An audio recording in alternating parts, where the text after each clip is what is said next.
Before beginning development of your dream game, or really just any system inside of any game, it's imperative to think about exactly what you're trying to do. Although it's true that even a blind squirrel finds its nut sometimes, you can ensure greater success by planning out your process, even if it's just a little bit. Something I always keep in mind are the 5 Ps. Poor planning prompts poor performance.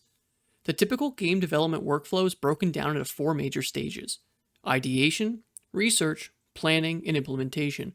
Keep watching to learn more about the concurrent game development process and what to keep in mind before we even write a single line of code.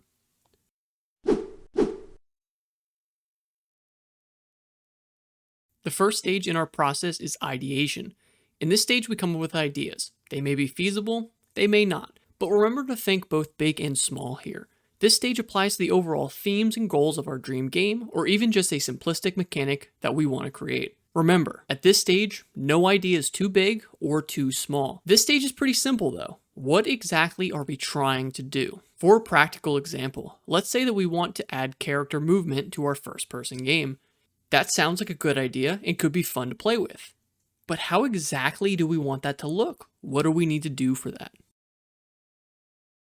To take our idea to the next level, we need to figure out how we want it to look. So why not take inspiration from other games in a similar genre? Do we want to create a fluid movement like Titanfall, something more simplistic like Team Fortress 2, or maybe something more realistic like in Squad? The research stage lets us figure out the look and feel of an idea and ultimately figure out a more fleshed out version of what our end goal should be. For that first-person player movement mechanic we just spoke on, why not look at games with a more simplistic movement system, like PlateUp, where we're using the arrow keys to move, and having a basic look-around mechanic like Team Fortress 2. The biggest thing to keep in mind at this point is we want to get as much information as we can about our idea so we can be more informed about how we're going to apply the next stage. Before we get any further in this video, if you're liking what you're seeing, don't forget to like, comment, subscribe, and turn that notification bell on so you never miss a thing.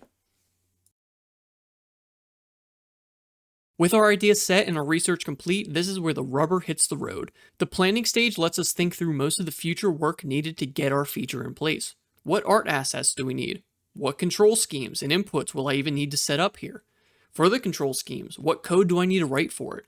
For everything I just mentioned, we can lay out tangible tasks and start planning towards our end goal. We want to make sure that we're thinking through all of the possibilities here to ensure proper success. In our example case, since we'll never actually see the player, I don't think I need to create a character model, so there's art out of the way. For our input scheme, typically using the arrow or WASD keys will be what people expect, so why not try to do something like that? Depending on our game engine, we can just use built-in character controller scripts to avoid any heavy coding. The planning stage probably takes the most work and is the most mentally taxing since we try to think about very specific steps for the future. But after this, it's pretty easy.